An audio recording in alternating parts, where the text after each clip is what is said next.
For the gaming, entertainment, and media track, we have Jerry Ellsworth of Tilt 5. She'll be talking about AR spaces in familiar places, social connection through tabletop AR. Jerry, welcome and thank you for joining us here today. Thank you. It's an honor. Your presentation at AW 2022 sounds amazing. I know many people will be excited to come see the blending between community, tabletop, and AR. Wow. Can you please tell us a little bit about who you are and what you do in the metaverse? Oh, that's a great question. So I'm kind of an odd bird. I've had a very interesting career from race car drivers to owning retail computer stores, did toy design. Ultimately, I ended up at Valve Software, put together their hardware R&D department. Out of that, the HTC Vive, a lot of the Oculus technology came from there. And in fact, the technology I developed for Till 5 came out of Valve. And so I've been in the space for quite some time and fell in love with the idea of bringing people together with augmented reality and mixed reality. That's awesome. Can you tell me how often are you in the metaverse and what do you do there? Metaverse patooey. Ah, go away, Zuckerberg. Now, I guess I've been in the metaverse well before it had a name that everyone's like been latching onto. I've been a multiplayer online video game player for quite some time. So I consider that a metaverse. So And I probably do primarily games.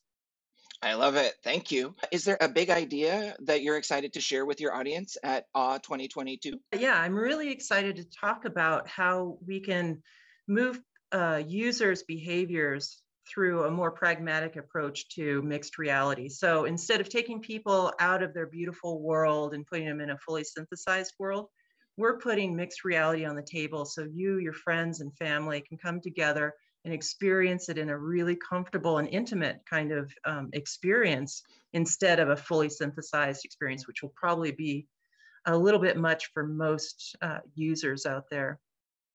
I love how isolating that AR experience into the tabletop gives you the ability to give people sort of a right sized bite Mhm. of augmented reality for their interest and that purpose. This question of what's the right amount of metaverse was something that came up in our conversation with Cynthia Maller at Walmart just last week. So, really cool to see that popping up again. What are you excited to learn at AWE? Oh, I love going to AWE because you get to cross pollinate with folks from all different companies and see what they're up to. So, everyone working in this space has a unique perspective, and there's a lot to be learned.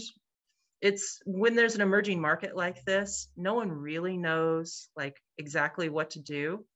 And so you have to experiment a little bit, and everybody's a little bit right, everyone's a little bit wrong. And so by coming together, we're all going to be kind of honing our skills. As somebody who's been in this space for a long time and has been honing those skills, it seems like patience as well as that partnership could be really key to be able to have that vision that would last both with people's interest and the technology getting ready. Yeah, 12 years ago when we were looking at this at Valve, we were convinced any day now, next year, mixed reality is going to be here. It's going to be mainstream. And after getting a couple black eyes from that not really happening, you come out with a little bit more of a pessimistic view and a more pragmatic view. You're like, okay, this is going to be an evolution. It's kind of like the video game market back in the 70s. Like you look at the first joystick that came out on home consoles, they look wacky and crazy. They're nothing like the refined like Xbox controller you use today that it's really hard to improve on this design that's evolved over 30, 40 years. Same's going to happen in mixed reality. Like we're going to have notions of what's right and wrong. We're going to be completely wrong at times. And then 30 years from now, we're going to look back and be like, oh, how quaint. We thought that people were going to use magic wands to interact. It's so obvious now that it's like retinal scans and brainwaves or whatever. Brainwaves probably isn't that far off. Users in emerging markets, you have to change their behavior. So we're used to using cell phones and mice and stuff like that. The interactions can be completely different, and we're going to have to train people to do these new interactions, get them comfortable with it. And out of that's going to surface these interactions that are going to, you know, stand the test of time. So I can't believe it. We're getting into the speed round now. Do you have a metaverse avatar or just an avatar? And if so, what does it look like? I don't. If I did, it would probably be robotic. Ooh, I love it. So, our last question is an opportunity to give a shout out or to introduce us to somebody who's impacted your journey within understanding augmented reality and the metaverse. Is there somebody who's helped your learning and journey within AR and VR? Yeah, I think my shout out's going to go to Nolan Bushnell. So I really didn't know Nolan very well, met him maybe once. And then I had a previous startup called Cast AR, which had a huge crash and burn, which was really an emotional like trauma on me. I was really sad that my startup had failed. And I was sitting in the office by myself. I didn't know what to do. And I get this random phone call. It's like, hey, it's Nolan Bushnell, founder of Atari. He's like, I saw your technology a few years ago at some event, and it's completely magical. It's going to change the world. You're going to put these into hundreds of millions of people's homes. You cannot give up now. You know, here's a piece of advice. There's always a way. Just go and figure it out. And with that catalyst, I went out and reached out to all my mentors and advisors, and I had this big failure. I'm really embarrassed about it. Like, can I really go forward with this? And they're, heck yeah, Silicon Valley's all about failure, and it's good that you failed, and you can, you know, buy the assets and go forward with your business. And so that foundation and kind of urging by some industry legend out of the blue pushed me forward and then kind of recentered my thinking about like how to run a business. I took all of these learnings from my previous startup where we were trying to boil the ocean. We weren't focused. We were trying to be bigger than we were. And then Tilt 5, we're hyper focused. We really look at our customer. We try to understand them. What's the value proposition? And that kind of honing I talked about, Hmm. you know, really happened. What a gift for, like you said, a legend to reach out with those words of encouragement, knowing that that was probably where you were, and that it sounds like, right, they probably had a similar story in their life as Yeah, well. he told me a couple of stories of like, out of anyone that's messed up companies, I'm probably, he said something like, I'm probably the biggest offender of it, or Jerry Ellsworth, thank you so much for joining us today on the AWE 2022 preview. We look forward to seeing you at AWE in just a few weeks. And again, thank you so much for your time today. thank you. Thank you so much. For the XR enablement track, we've got Logan Smith from Argyle Build. Their talk at AWE 2022 is called Augmented Reality in Microgravity. Hey, Logan, thank you for joining us today. Hey, I'm happy to be here. Awesome. I am so excited to talk to you. Let's just jump right in. Can you tell us a little bit about who you are and what you do in the metaverse? So I'm Logan Smith. I'm the CTO of Argyle. That's my day job. And Argyle is augmented reality for construction. And so my big role is really connecting these digital twins, these metaverse digital data onto the physical space and how to make sure those are always aligned and make sure that we can interact with the metaverse cyberspace in meat space. That is not a simple challenge. That kind of work changes with the number of people, the time of day, your connection. And if you build a wall or tear down a wall as part of your process, we need to be able to stay aligned throughout all of that. So it's been a very fun challenge. It's almost more than just what's there. Oh my gosh, but like the metadata of the spaces. Exactly. Oh my goodness, you're about to break my brain there. So, how often are you in the metaverse and what do you do there? So being in the broader metaverse and getting to explore those spaces is something I used to do a lot more of when I worked in a studio setting where we would make a lot of custom experiences. And so we'd get to explore those technologies a lot. Now it's it's almost frustrating how I've gotten so sort of deep trying to solve some of these low-level problems. I end up losing some of that exploration time. And when you say low level, you're talking more like foundational core to being able to make Right, XR right. rather than Not introductory, more trying to get the pieces to work together. interoperability is a topic I keep hearing. We've done about 6 of these interviews so far, and interoperability of ideas across the metaverse has been a huge topic everybody is saying. What's one thing that you're hoping to share with your audience at AWE? Seems like there's potentially a lot to talk about when in augmented reality and microgravity. I mean, my topic is very narrow. You could say niche. I think less than 1,000 people have ever been in space. So, as a total addressable market, I wouldn't brag about that to my investors. But I think the takeaway that I would hope for is that if we can challenge developers to design their applications, their interfaces, their technologies to work in broader environments and with broader users, then that helps us with all of our applications to be able to enable more people with more ability sets or situations to be able to use XR.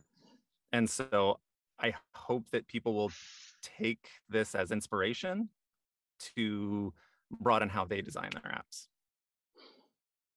Do you have customers or clientele driving you to think about this very interesting space of how gravity might affect some of the sensors and tools we're using? So I'm driven specifically there just by personal passion. I've always just been a space nerd. The real world uses for that particular technology are things like using AR in a moving vehicle where you can't trust the accelerometers to be able to feel the right thing, or in a setting that might be disoriented. My alignment patents, I was very careful to make sure that they could work independent of gravity, partly because that makes them also scale independent. So you can take in data from microscopes or from telescopes or anything like that and be able to still do those alignment practices. It's not necessarily just AR, but robotics, it's all the same sort of driving pieces. Oh my goodness. I'm so glad I asked that follow up. That was awesome.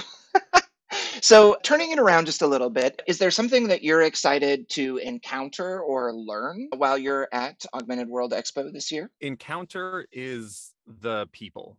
Events like this, the thing that I've missed over the last few years is getting to know the people who are passionately working in the space. To learn, I'm very actively interested in computer vision and getting down to the nuts and bolts of that further. And I would love to meet some experts and see how people are pushing that field. Awesome. Speed round. Do you Okay. have a metaverse avatar? If so, what does it look like? I definitely don't have one. I treat my avatars kind of like my D&D characters. I want to have an avatar that is the part of me that engages with this particular space and explore new things. Spoken like a true like technologist and designer who has the purpose locked in to the Yeah. outcomes. I love it. Is there anybody who has furthered your journey into the metaverse?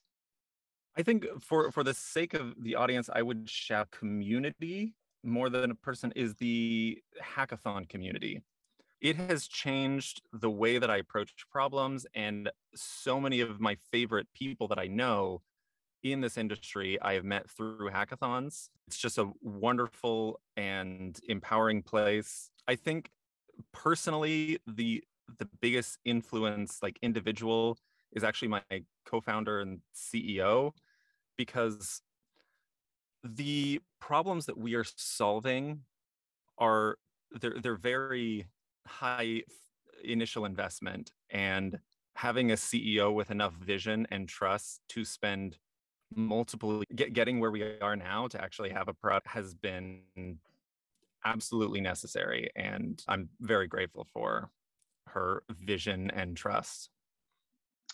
Cheers to that. With all of the recent acquisitions and mergers that I've seen, right? Like the common thread that has been really notable for me has been a leadership vision for these cutting edge technologies, both today and where we're going to need to be 4 or 5 years, much further into the future. So that shared like vision and urgency is a fantastic mix in a leader like that.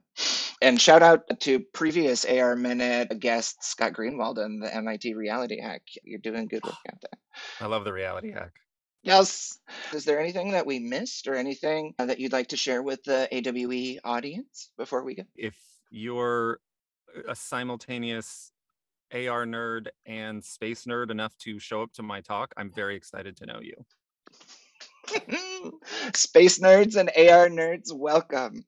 Awesome. This was Logan Smith, Chief Technology Officer at Argyle Build for the XR Enablement Track. Thank you so much, Logan. Thank you. For the main stage track, we're talking with Christopher Lafayette of Gatherverse. He's the founder there. And they're talking with Dr. Messina Morris on the main stage. His talk is called Humanity First Approach to Building the Metaverse. Let's get started. Christopher, thank you so much for joining us today. Nathan, thank you so much for having me. I certainly hope you've been keeping well. Oh, awesome. Best to you as well. So please tell us a little bit about who you are and what you do in the metaverse. Sure. Christopher Lafayette, Meditarian, founder of Gatherverse, which we take a humanity first approach to the metaverse itself. And I'm an emergent technologist and have been exploring technologies for a very long time, emerging technologies in particular, to understand ecologically how technologies abide within the ecohabitat and how they merge and pair together and what that means for humanity itself. Not a small task. Thank you for that. So we ask everyone, how often are you in the metaverse and what do you do there? When we talk about the metaverse and how often we're in it, we're engaging with the metaverse almost every day if we're engaging in digital. So I'm often in the metaverse. You know, when you start going to the definition of the metaverse being an ecosystem of creativity and interaction virtually. Mm-hmm. When we start thinking about our interaction and our time spent in the metaverse, we're in the metaverse right now, you and I together, Nathan. So a lot of what I look at when it comes to the metaverse is how further deep into the metaverse are we going? We've been on the surface of the metaverse for decades, but now we're going further into the chasms of the metaverse itself. Oh my goodness. This is the first time I'm hearing this metaphor, but I could not agree more. I love it. Thank you. What's one big idea that you're hoping to share with the AWE audience at Augmented World Expo this year? A call to arms of the human heart. We've gone through the growth stage, getting to the metaverse or the conceptual metaverse. And it started off with ideas, an ideation phase. And through the ages and dispensations of time, it's been developing on a amorphous scale into something quite different. The collective contribution of humanity that's led us to where we're at now has brought us to hardware and software development. But the natural next step in the progressive growth of the metaverse is humanity, followed by accessibility, education, safety, privacy, wellness, community development, and equality. We build hardware and software with great enthusiasm, as we should, and it's so necessary. But we must be mindful that we build hardware and software for who and for what. And it's for the who and for what is what we can't forget. And so with all the great development of hardware and software that's being contributed and has been for some time, we this to extend human preservation and extend human reality. I have to say, I got a little bit of chills on that. Thank you so much for that. I suspect you and Dr. Messina Morris are going to go deep on the main stage around this idea. Is there anything that you're excited to learn about or encounter at AWE 2022? I can remember for many, many years that I've been part of the AWE ecosystem, not just as the advisory council, but as a participant. I can remember listening to Tish Shute and Ori Embar and many other people express technologies in ways that I hadn't even conceived or even fathomed. And I was sitting in the audience just as someone just enjoying popcorn, if you will, enjoying what would be said and said next. I remember the days of me being in Hacker Dojo here in Silicon Valley, and we barely had any money, any of us as broke hackers and founders and pioneers. And yet we somehow were able to get access to some AWE tickets. And we got to sit and walk and experience for 3 days the future of extended reality. Yeah. And we got to sit there right in Santa Clara Convention Center, and we got to participate and to learn. So for me, the biggest thing that I'm looking to learn this year at AWE is two things. One, to be able to understand what progressive steps have been built and developed when it comes to hardware. Who's building these great installations in our demo booths in our communities? But more further, what is the colloquial sentiment when it comes to the next progressive steps in the metaverse? Mine will always be humanity first forward. I love that you're bringing questions with you as well. That's a trend that I've seen from many, especially on sort of the UX and strategy side of things. Thank you for that. We've made it to the speed round. Congratulations. Do you have a metaverse avatar? And if so, what does it look like? I actually have one that I am building. Think about a black Aragorn from Lord of the Rings with hazel eyes. I'm building an avatar right now that would carry with me all through time, and that could be my virtual representative once nascent virtual worlds become further populated with ingressed environments and community centralization. My avatar will act on my behalf to be able to buy, sell, and trade, and to be able to interact with centralized and decentralized governments on occasion when it may need to. And so I'm building the construct right now. Oh my goodness. You're going much further than just the surface level design. It seems like you've got some bold visions for this, that true sort of support of what the original meaning of avatar comes from. That's super Of cool. course, there's design, there's fashion, there's culture integration, there's anatomical considerations, there's aesthetics, there's brand tie-ins, but also what about the activity and the processes and methods in which our avatars are engaging, not just with the throws and the tides of business, but from person to person.